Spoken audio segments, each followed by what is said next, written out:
Ahoj, vítám vás již u druhého videa a tentokrát budeme hledat domov pro Cassie. Cassie je 3letá kříženka labradora.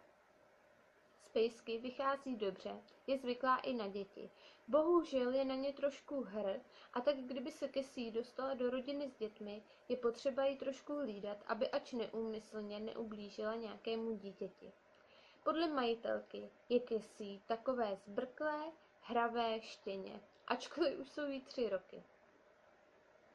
Cassie je zvyklá na pobyt venku a miluje dlouhé procházky a házení tenisákem.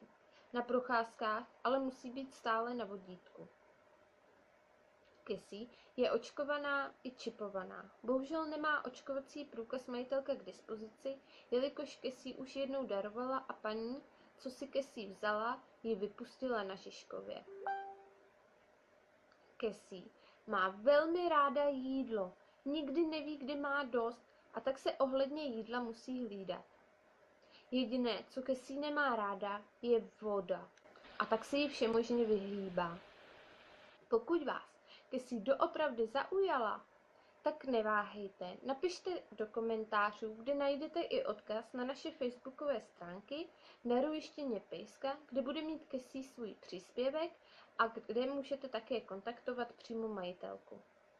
Já vám zatím mockrát děkuji za zhlédnutí videa a budu doufat, že Cassie co nejdříve najde tu svoji vyvolenou paničku či pánička nebo celou rodinku.